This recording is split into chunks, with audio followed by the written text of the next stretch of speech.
Eu acho que pode ser a E mesmo. Na verdade, no final é a E mesmo. Eu acho que pode ser aí. Ele não tá vendo, ele não tá não, vendo.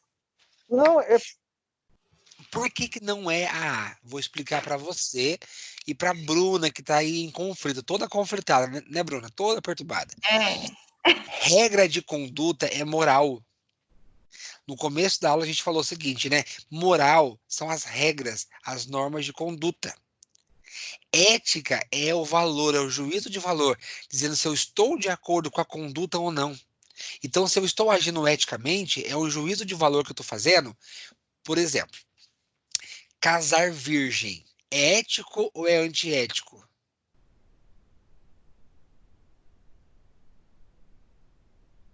Cri, cri, cri, Vai cri. depender do que a pessoa acredita. Depende. Ah! Depende do Para quê? alguns é Depende da ético e para outros religião. Hoje é normal, Depende da né? religião, depende da cultura da família dela, sei lá. Exatamente. Vamos pegar o Brasil antigamente, tá? Década de 70. Mulher casa de branco por quê? Porque é sinal de pureza. O véu e grinaldo, o vestido branco, é por quê? Pureza. É a mulher pura, virgem, né? Entregando pro homem, certo? Sem revolta, Karen. É apenas uma ideia lá atrás. Era assim, não posso fazer nada. Era assim antes. Deve estar revoltada já nesse momento, a Karen lá. E aí, o que acontece? Você pega aí uma situação hoje. Tem situação lá atrás, né? Que o marido ele tinha direito de devolver para a família a mulher se na lua de mel, né, for comprovado que ela não é virgem. Olha a situação. Porque é um julgamento de valor daquela época. Entendeu? O homem não, o homem tem que sair mesmo, tem que conhecer outras mulheres, tem que aprender como é que faz. O homem tem que ir na casa da luz vermelha, costuma até o pai levar o filho lá, né? E a mulher não, tem que ficar em casa. Coitada da mulher, né? Coitada da mulher. Claro, claro. E a mulher ainda, o máximo que ela via, a mãe levava no galinheiro, né? Pra ver o que que o galo faz com a galinha, pra ela ter noção do que ia acontecer na noite de núpcia dela. Claro que isso mudou, né? Graças a Deus. Hoje em dia, não. Mas isso é um o quê? Na época era complicado. Mulher que casava grávida, gente, naquela década de 70, comecinho de 80, tem muita mulher que casou forçadamente lá pela família, porque o que que a sociedade vai pensar? Uma mulher solteira em casa, grávida, mãe solteira, ou até as divorciadas eram mal vistas pela sociedade. Hoje não mais, graças a Deus. É, Mas a minha antes mãe mulher foi era mal assim. vista, né? É uma questão de ética, de juízo, de valor daquela época. Sobre conduta, sobre sociedade, Bruna. Que isso mudou hoje, graças a Deus. Né? Mas você pode ver, antigamente isso era normal. Meninas na idade da Karen, que não casou, já estava encalhada, ficou pra titia. Chegou nos 20 anos, não tá com ninguém, não casou, não namora nada e vai ficar solteirona. Era assim antes. Era assim, é normal casar muito cedo, né? Então, gente, é moral, regras, normas de conduta de uma sociedade. Ética são os valores. É aquilo que vai nortear em cima da moral. Lembra que eu falei da maconha para vocês? Maconha. Se eu estou em um país que é regularizado, a regra de conduta lá permite você usar maconha, e se eu uso maconha, eu estou sendo ético, tranquilamente, porque pode, eu estou numa região, em um país, em uma cidade, em um local que permite o uso disso, dessa droga, tá certo? Aí se eu estou em outro lugar, que é proibido você fazer isso, então eu estou sendo um antiético. A questão do adultério, né? Você pode ver que tem sociedade que permite a bigamia ou a poligamia, né? Um homem tem mais de uma mulher, né? Bigamia, duas mulheres, e poligamia, muitas mulheres. Isso no Brasil não é permitido. Aqui no Brasil, a lei é monogamia, é uma mulher só. Tanto é que a causa ganha. Se você, mulher, se você, homem, for é, traído, você entra na justiça quando seu companheiro, a sua companheira, você consegue separar rapidinho e com o aval do juiz. Porque aos olhos da lei é realmente ilegal. Você não pode, você casou uma pessoa só, é uma pessoa. Por isso que o adultério, né, em algumas sociedades, ele é mal visto. Porque devido a uma sociedade de monogamia. Agora, se você vai em um país lá, Marrocos é normal você ter poligamia. O homem, quanto mais dinheiro ele tem, mais mulher ele tem, né? Ele tem muitas mulheres, é um sinal de poder, de grana, ter várias famílias e várias mulheres. Então, isso já é poligamia, já é aceito. Então, ele normal, ele casar várias vezes, ele pode casar ao mesmo tempo com várias mulheres, ele pode, né, estar casado com uma e casar com outra também, né? Hoje não. Se a Bruna quiser casar com outra pessoa hoje, ela tem que separar primeiro, né, Bruna? Tem que separar primeiro, ficar divorciada para depois casar. Tem sociedade que permite isso. Então, o agir eticamente ou agir antiético, né? O ser ético ou antiético é de acordo com a moral. Então, vocês confundiram, mas foi bom confundir para poder explicar, tá? Que quando você fala, se eu perguntasse qual é a definição de moral, aí seria é o conjunto de regras de condutas. Então, regra de conduta é moral, porque são as regras, são as normas, são as leis, são os costumes, tá? O valor, o juízo de valor que se faz em cima da moral é a ética. Deu para entender? Sim, Deu. aí Ainda bem que você eu explicou. falo, Perfeito, mas eu Sim. coloquei proposital, tá? Para eu tirar essa angústia de vocês. Por exemplo, o que pode ser ético para mim e antiético para mim, para Karen pode ser normal, pode ser ético, e para mim pode ser antiético. O que pode ser antiético pro Fabrício, para o Leonardo pode ser ético, porque é o juízo de valor que vocês fazem das coisas, tá bom? É bem isso mesmo. Para mim, colar na prova é antiético. Eu, como professor, acho um absurdo aluno colar na prova. Para mim é antiético, é o meu juízo de valor, porque está fora da regra. Já para algum aluno, normal, colar para colar, professor. Quem não cola não sai da escola, quem nunca colou, entendeu? Para o aluno, para ele, porque ele tem um outro juízo de valor em cima disso. Tá bom?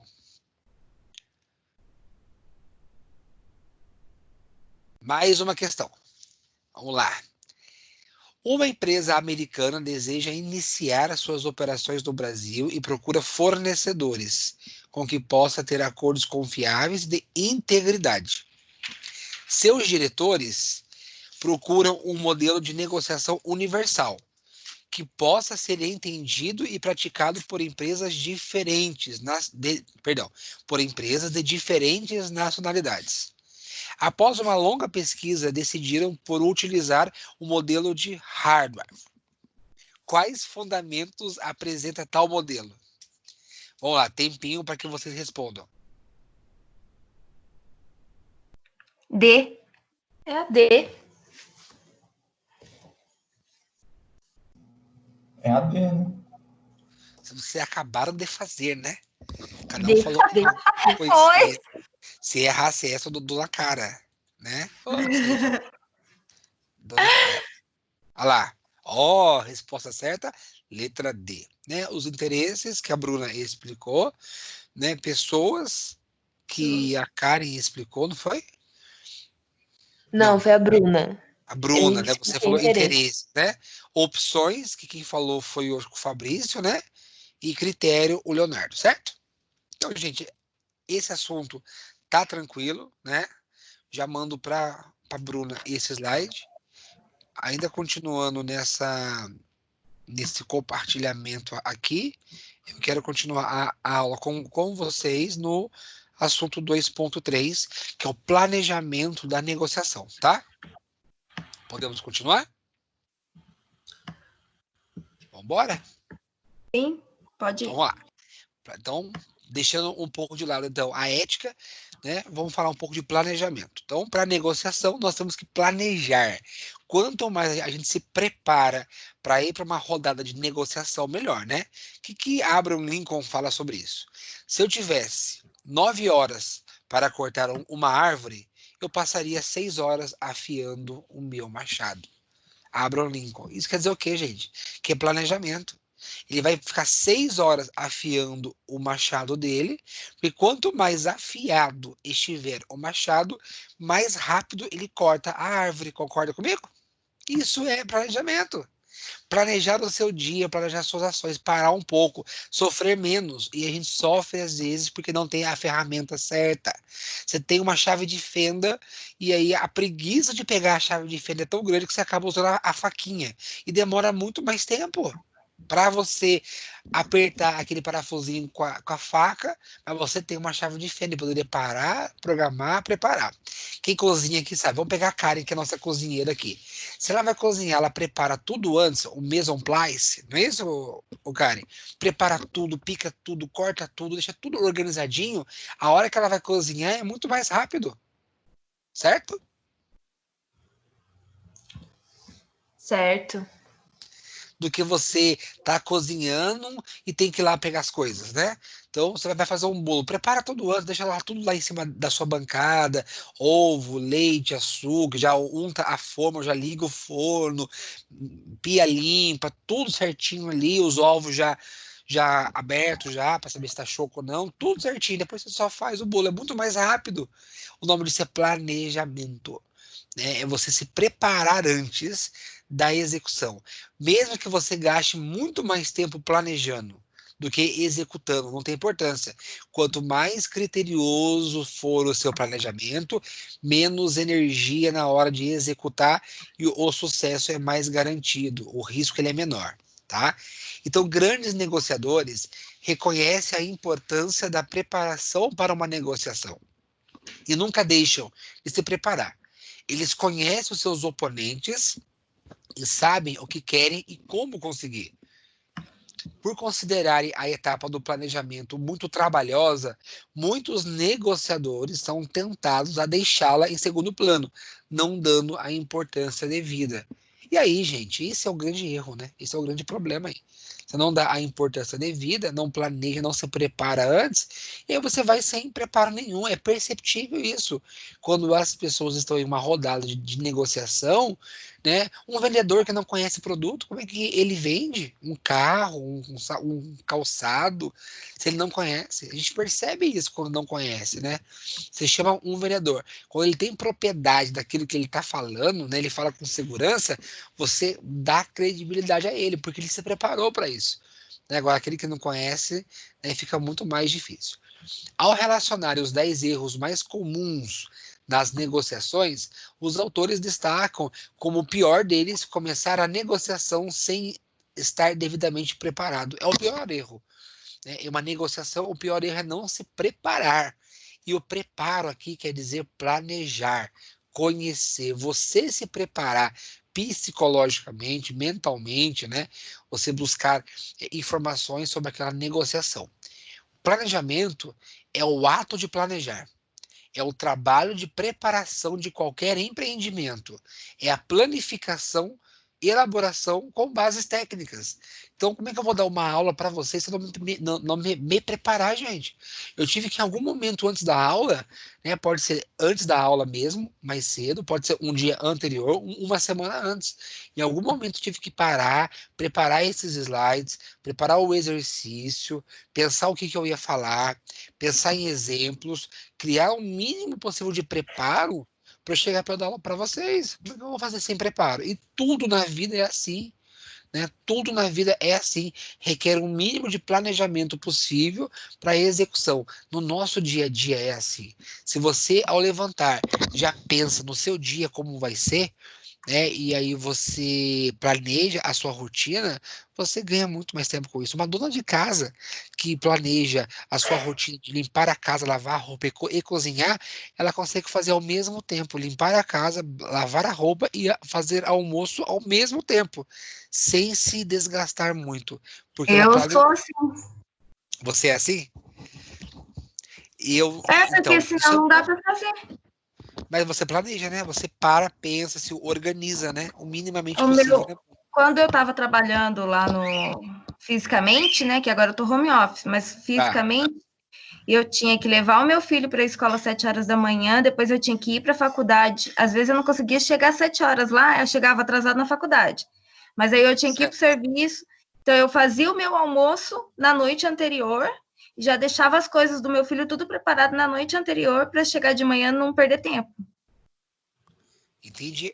E se você perde o time de alguma coisa, já desanda todinho o seu dia, né? Se você não sair de Já. casa até tal horário, já desanda tudo. Se você um dia perder a hora, já era. Já É, já desconfigurou todo o desanda. seu dia, né? É isso mesmo.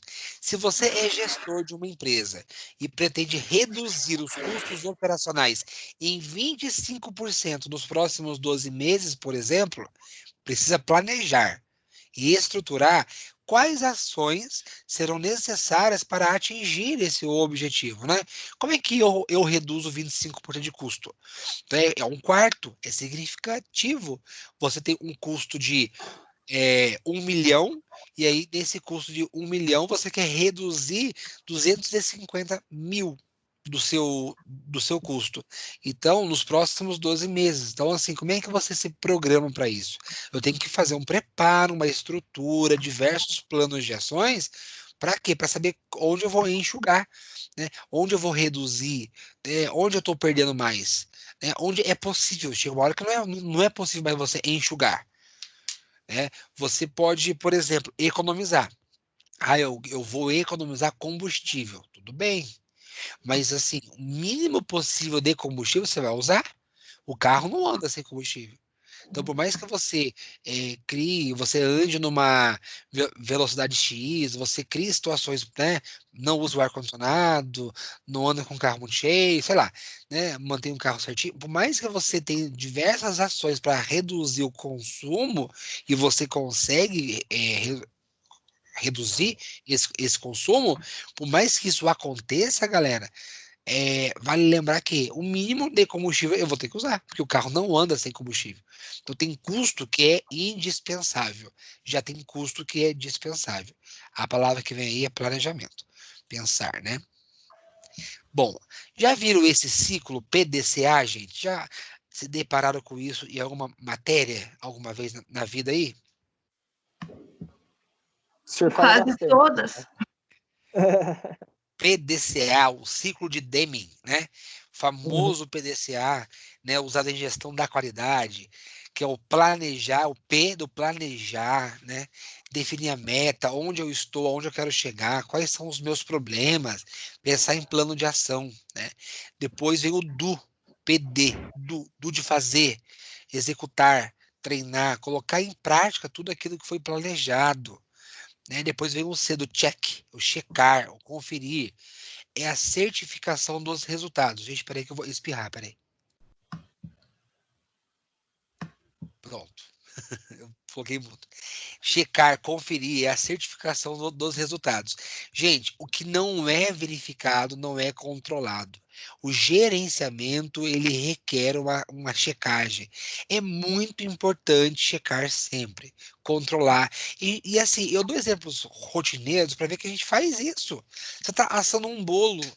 Você tem que olhar lá o bolo, você tem que abaixar o fogo. Para saber se está bom ou não, você olha para ele, você espeta ele para saber se ele está cru ou não. Isso é uma checagem, né? No mundo corporativo, né? Como é que eu checo isso? Olhando os indicadores da empresa, indicadores de venda, de receita, de custo, de recebimento, no condomínio que você mora, né? Será que como é que está a inadimplência? Se as pessoas não pagam o condomínio não tem dinheiro para pagar portaria, para pagar zelador, para pagar funcionário, terceirizada, pagar os gastos mínimos que tem em condomínio.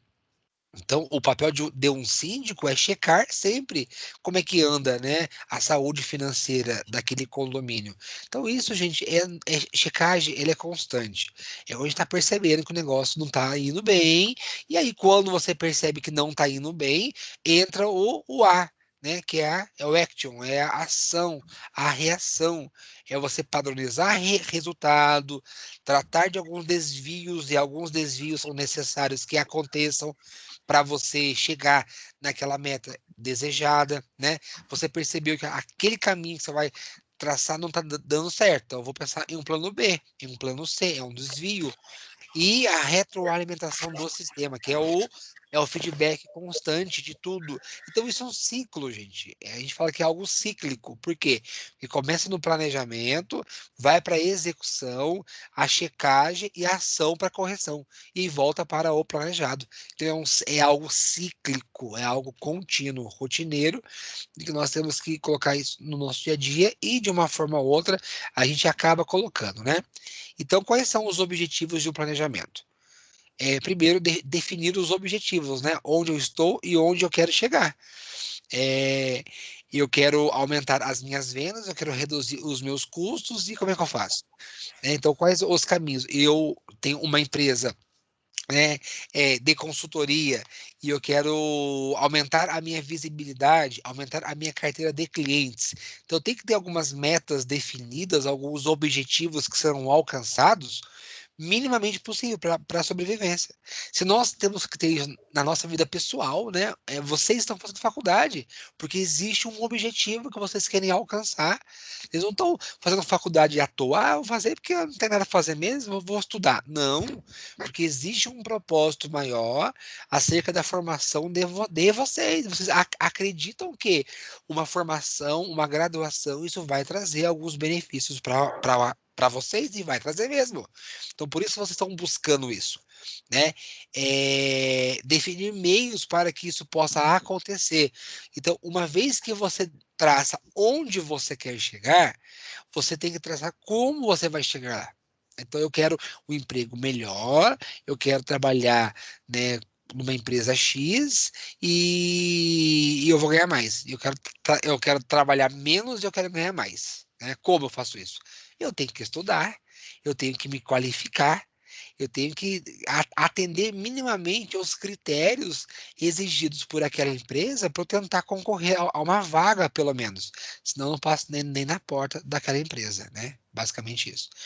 Interferir na realidade para passar de uma situação conhecida a uma desejada, dentro de um intervalo de tempo, né? Então, em algum momento, vocês tiveram que ir na faculdade, fazer vestibular, fazer matrícula e começar a estudar, e isso mudou a sua rotina, né? Então, assim, há 2 anos atrás, né, 3 anos, vocês tinham uma outra rotina, né? Vocês tiveram que interferir por um intervalo de tempo, é só por um tempo, claro, né? Por 2, 3, por 4 anos, mas vocês entendem que há um tempo e esse tempo vai passar, e aí vocês vão colher frutos disso.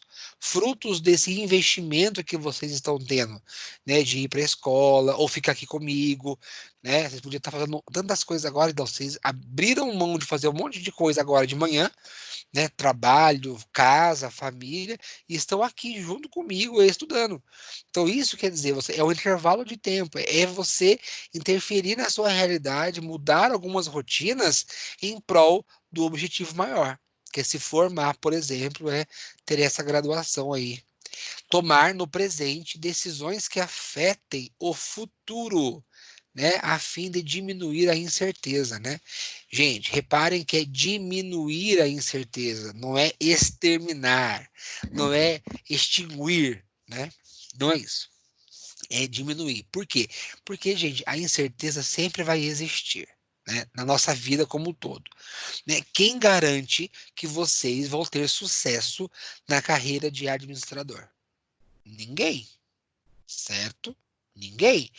Mas, né, com certeza, você reduz, né, as impossibilidades, vocês aumentam as possibilidades estudando. Se está difícil se qualificando, com qualificação, com graduação, bacharelado, já é difícil muitas vezes uma recolocação ou uma colocação profissional, imagine quem não tem. Então, assim, a incerteza sempre vai existir, né? E às vezes, gente, às vezes, o mundo, né? O universo, ele conspira e ele dá voltas. E muitas vezes você faz uma coisa e lá na frente as coisas mudam e vocês têm que estar preparados para isso e abertos para isso, né? Não perder as oportunidades. Eu nunca imaginei que eu ia ser professor. Eu fiz faculdade para ser bancário, para trabalhar em banco, que eu queria trabalhar em banco e não entro no banco se não tiver faculdade. Era meu sonho de consumo, né? Então, se eu quisesse ser professor, eu ia fazer história, matemática, física, não ia fazer a ADM, não ia mesmo.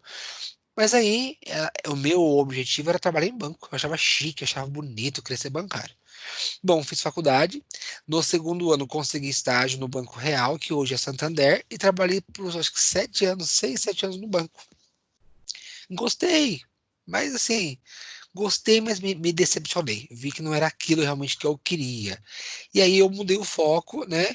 E surgiu a oportunidade, eu trabalhando no banco, de dar aula. aula de administração. E eu não perdi essa oportunidade. Comecei com medo, com insegurança, com incerteza. Meu, eu vou dar aula, sou muito louco. Como assim dar aula? Mas eu não sou professor, não sei dar aula. Aí será que eu tenho vergonha? Será que eu não tenho? Então, eu tive que, alguma hora, né, rasgar isso, né, enfrentar isso. Eu me lembro que um dia antes da minha primeira aula, eu não dormi a noite de tão desesperado que eu estava preocupado se eu ia conseguir, se eu ia dar conta, se os alunos iam me aceitar, se eu ia saber lidar com a situação. Eu estudei muito, muito, muito aquela aula do dia, e aquela, como se fosse um TCC mesmo, né? Aquela frio na barriga e tal, e aí eu tive que desbravar isso. Seria muito mais confortável se eu falasse, não, eu dar aula, imagina. Não. E aí eu estaria ou no banco hoje, ou não, né? E sabe Deus se eu estaria feliz ou não. Então, são oportunidades que vão surgindo, né, ao longo do caminho, e a gente vai escolhendo, né? São cavalos que vão passando e a gente decide subir nesse cavalo, né, ou não. Aí a gente que vai decidir isso aí, tá? Mas o mundo toma os seus rumos aí, estejam atentos às oportunidades que podem surgir e não percam. Errem por tentar, tá? Se arrependam por tentar, não de não tentar, tá? O planejamento da... Ah, Oi? professor, Oi? quando eu entrei na faculdade também era por. Eu queria trabalhar em banco, queria muito trabalhar em banco. A Karen Certo. sabe disso, que era o meu sonho trabalhar em banco. Ah, Até o momento que eu entrei no banco. uhum. Jesus amado. É isso aí, filha. Bem-vindo ao clube. E aí, quando eu entrei, passei a segunda semana, eu lembrei da sua primeira aula com a gente, falando sobre o banco. Eu também me decepcionei, Bruno, igual você. Muita meta e depende muito da gestão, né? Sim, Cada gestão tem um. Você vê que tem chefe que faz de um jeito, tem chefe que faz do outro. Tem hora que você olha para um, pede uma coisa, outro pede outra, você olha para os dois e fala: o que eu faço? por onde eu começo, né? Chega a ser desumano, dependendo da situação. E olha que você trabalha em um setor que não é tão agressivo, viu, Bruna? Se você pega Não, um mas Itaú da vida aí, um Bradesco. Não, eu sei que tem meta, tem cobrança, eu tenho certeza disso. Se você vai para um banco tipo Santander, Bradesco, você vai ver, nossa, é pior ainda. O, isso que você está passando pode piorar. Pode piorar. não, já piorou, porque eu fazia uma Ah, é? função, Sei. agora eu faço duas funções no meu horário. Então eu tenho 3 horas para fazer uma função e eu tenho 3 horas para fazer outra função. Só que no meio dessas 3 primeiras horas, eu tenho 1 hora que eu tenho que cobrir uma outra função. Então eu fico meio doida lá às vezes. Eu imagino. E aí você. E ninguém quer saber, né? Não, e eu sou cobrada pelas 3 funções. Ninguém quer saber. E ninguém quer saber, porque só pensa no. Cada um pensa em uma função, né? É, são funções. E não tem desculpa, né? Tem coisa que não tem desculpa, tem que fazer e pronto, né? É, Você Desculpa aí, aqui é áudio é cobrado e pronto, oscilando. né? Oi, Leonardo. Não é que caiu, a internet tá um pouco oscilando aqui da prefeitura. Ah, entendi. Mas é basicamente isso, a gente precisa adaptar, né, Bruna? E aí é bom você passar, acho que vale por uma experiência muito bacana, você para cresce muito, conhecimento também, né? A gente adquire claro, conhecimento. conhecimento, Quando eu entrei respeito, lá, eu ficava muito ociosa, porque a minha chefe não tinha muita confiança, né? E sei. acho que pelo fato de eu ser nova, não me conhecer direito, e acaba que eu acabei entrando lá por indicação, né? Então, ela tem um pouco de ciúmes até hoje, e agora ela tá mais leve comigo, mas como eu ficava ociosa, eu queria aprender o que as meninas estavam fazendo lá embaixo, que era empréstimo. Sei. Ela não deixava. Aí hoje, agora no trabalho home office, todo mundo está fazendo empréstimo. E aí eu não aprendi, ela vai ter que me passar tudo, ela teve que me passar tudo pelo celular, o que eu devia fazer. Se ela Olha, tivesse ah, aceitado a oportunidade de eu ter aprendido, porque na época eu conversei com o diretor, ele aceitou, mas ela disse que não, porque eu não faria essa função. tá vendo? Filho. E agora todo mundo querendo fazer empréstimo, né? Todo mundo querendo fazer consignado, e aí Todo mundo você tá lotado. amarrada. É, imagino. Eu imagino Não, mesmo. mas aí eu acabei que eu tô pegando uma função, que é das meninas do empréstimo, eu não faço o contrato, mas eu entro em contato com os associados e coloco numa planilha alguns casos para minha chefe entrar em contato. Entendi, entendi. E aí você, quer dizer, é uma função, é uma manobra interna que você buscou, digamos assim, mas você poderia estar fazendo até mais coisas com mais autonomia. Mas Isso, pensa no exatamente. network, você está fazendo um network muito grande, Bruna. Você está conhecendo pessoas assim, ó, que futuramente pode te ajudar. Sabe assim, Tem o mundo dá muita gente mesmo. network é tudo. Eu estava comentando com a Karen, ela tá fazendo um período lá no gabinete do secretário onde eu trabalhava. E ela falou, Bruna, né, acontece isso, isso e isso. Eu falei, Karen, aproveita a oportunidade, porque ele é uma pessoa que pode te levar para outros caminhos, entendeu? Pode fazer você Verdade. crescer. Então aproveita isso, porque a pessoa consegue ver na gente, após um período, Potencial, né? o potencial que a gente tem. Concordo, concordo mesmo. A vida é feita de networks, né, gente? Sabe como que eu consegui o meu primeiro emprego na escola? Foi numa escola técnica na cidade. Eu tava no caixa do banco. E aí a dona da escola foi no caixa para poder pagar conta, não lembro o que ela foi fazer. E aí ela ia sempre lá, né? Ela sempre lá, ela puxava papo comigo, ela puxava papo comigo, eu conversava com ela, eu atendia muito bem. Aí chegou uma época que eu saí do caixa e fui para tesouraria, eu estava interno já lá dentro. E aí quando ela ia lá, ela sempre pedia para ela falar comigo, e o Valdemir tá aí e tal, ela tá lá dentro, de falar um oi para ele. Eu via, eu atendia bem e ela me convidou para dar aula. Ó, pra você ver. Então, olha, eu sou professora de uma escola, tal, tal. Vocês não têm interesse de dar aula? Eu falei, nunca dei aula, mas você não quer, tal, tal. Eu falei, vou tentar, entendeu? Então veio essa oportunidade para mim, trabalhando no banco, numa função que tem nada a ver com escola, e veio essa oportunidade, entendeu? E lá começou, foi. É Então igual são as oportunidades, né? É o a network. oportunidade que eu tive né, na Crescer onde eu tô hoje é porque onde eu trabalhava, a pessoa ia lá, o presidente da empresa ia lá sempre, a gente sempre atendeu super bem, e ele falou, ó, eu quero a estagiária. Olha que bacana. Tá vendo? Bacanérrimo isso. E aí, isso para sua vida profissional é muito bacana, né? Isso vale para a Bruna e para todos vocês, gente. A gente começou a fazer faculdade, o network acontece, tá? Até assim, alunos com professores, né? Alunos nos estágios. O estágio é uma grande fonte de network, de você aparecer, por mais talvez que o seu estágio não seja um estágio bacana, que você está 100% feliz, ou um estágio que não vai te efetivar, é um estágio temporário, porque é prefeitura, por exemplo, mas você está conhecendo pessoas. Então faça seu nome, pegue contatos, porque isso vai ser de grande valia para vocês futuramente. Tenho certeza disso. E tudo é experiência, tudo é crescimento, né? Todo mundo tem que fazer estágio mesmo. Eu acho que não só pela grana, mas pela possibilidade de você realmente conhecer pessoas. E muitas vezes, infelizmente, você faz estágio em área que você não estuda, né? Puta, eu estudo ADM e faço estágio por ADM, mas numa área que tem nada a ver. Eu não consigo aplicar o que eu aprendo na escola, e não é totalmente fora da minha realidade, mas é uma oportunidade, entendeu? Fique lá ou busque outros, conheça pessoas, porque isso é importante e estamos numa fase que o network é muito importante, nessa rede de relacionamento, de contato com as pessoas, tá? Somos uma vitrine, e estão nos olhando, tenho certeza disso. As pessoas sempre nos olham. O A planejamento. minha... Oi? Perdão. Ai, desculpa, professor. Não, É que eu imagina, tenho vontade de pode falar, eu falar, quero falar. pode falar. A minha chefe na prefeitura, ela falava assim, Bruna, todo evento que tiver, você vai. Porque quem é visto é lembrado. Eu guardo isso para mim até hoje, porque é É verdade, verdade. é verdade.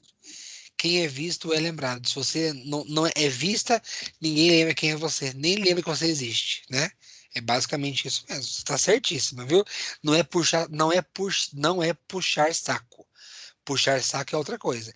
Isso é ser político, ter relacionamento com as pessoas. É bem diferente. O puxa-saco não é competente.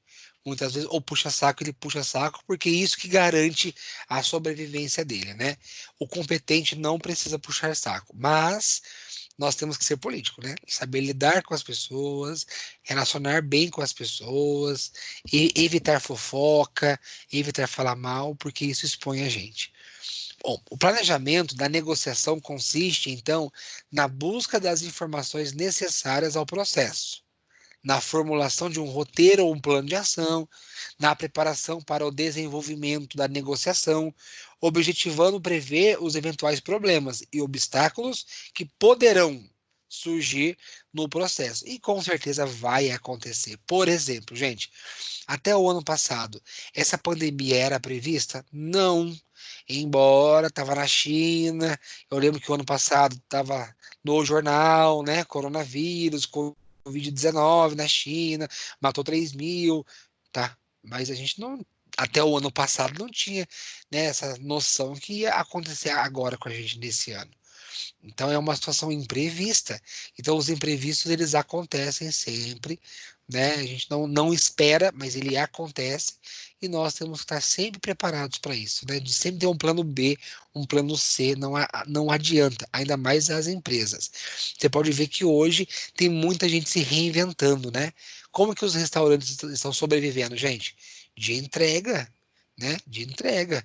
O que tá bombando, o que você vê de motoboy para a cidade, se alguém um dia sair de casa, se estão saindo, não sei, o que tem de motoboy hoje entregando marmita, lanche, documento, tá muito grande isso hoje. Então, assim, em meio à crise, há a criação, né? A criação enxergando oportunidades nesse momento aí difícil que estamos passando, tá? Como planejar uma negociação? Primeiro, mapear a situação. Mapear, gente, quer dizer o quê? Você conhecer. Eu estou fazendo um mapeamento, eu estou entendendo, eu estou verificando, eu estou estudando, eu estou listando as informações obtidas, né? Eu estou entendendo o que é importante, o que não é, o que é urgente e o que não é, né? Eu estou vendo o que é prioridade nessa situação. Então, mapear uma situação é você conhecer a fundo o que está acontecendo, tá? Quer seja em situações rotineiras, quer seja em situações mais assim emblemáticas, né? Com mais evidências, tá, Fabrício? Tá aí, Fabrício? Basicamente é isso. Tô. Então, beleza. Estabelecimento de parâmetros para negociação. Então, depois que você mapeia, você cria parâmetros, limites, né? Define metas, lista os acordos, as possibilidades que você possa fazer, fixa alguns limites. Vou dar um exemplo bem assim, prático, né? O fulano está endividado, né? E aí ele olha para a situação dele lá, ele faz um mapeamento da dívida dele. Eu tô por isso, por isso, aconteceu um imprevisto, perdeu o emprego, gastou demais, fez uma reforma. Gente, por exemplo, reforma de casa, apartamento. Sempre quando você faz uma previsão orçamentária de dinheiro para uma reforma, sempre joga aí 10, 15% a mais. Tá? Porque aquilo que você faz uma previsão, um orçamento para gastar, você gasta sempre mais. Né? Por N motivos, mão de obra, estoura um cano, você acha um problema ali que não estava previsto. Então, sempre assim, aquilo que você faz, todo um orçamento para reforma ou para construção, você acaba gastando mais, não adianta. Então, por isso que é importante criar um plano A, um plano B, né? Se faltar dinheiro, eu faço um empréstimo, se faltar dinheiro, eu uso cartão de crédito, né? Onde eu posso cortar os meus custos, onde é supérfluo. Então, é sempre olhar para isso. Bom, montar um cenário para negociação, né? O que é essa negociação? É você negociar. Uma entrevista de emprego é uma negociação. Quando você senta e você tenta vender a sua imagem e tenta mostrar para aquela empresa, para aquela situação, né, para aquela agência de empregos, que você é o candidato mais ideal.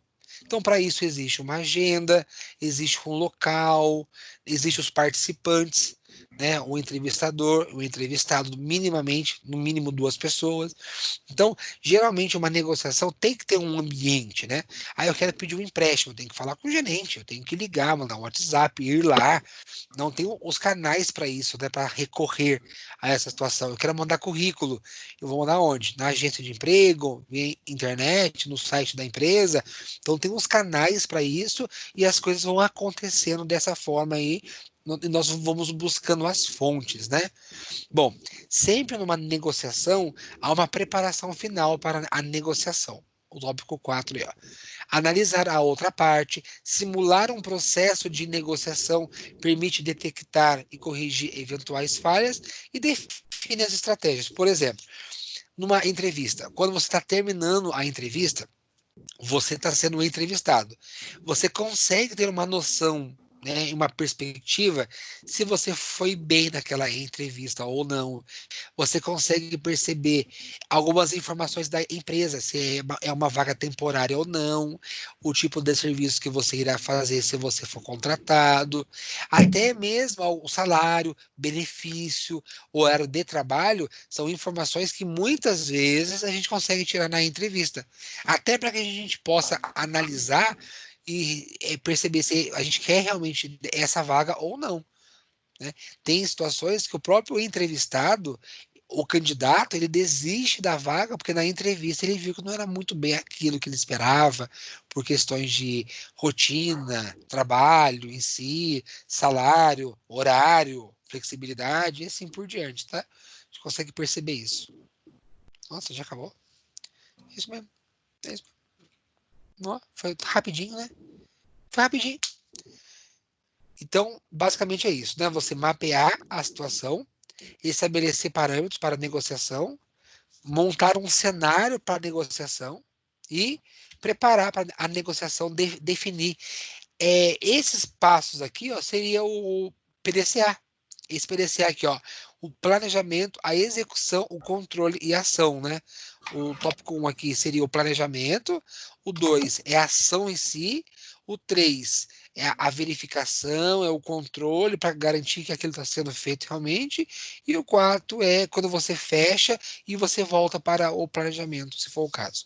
Então não tem muito o que falar, porque vocês estudam bastante também planejamento, né? Mas o importante é sabermos que o planejamento, ele é uma ferramenta importantíssima numa negociação, porque é ele que vai definir o quê? Um preparo e vai dar argumentos para o negociador executar aquilo e sair vitorioso.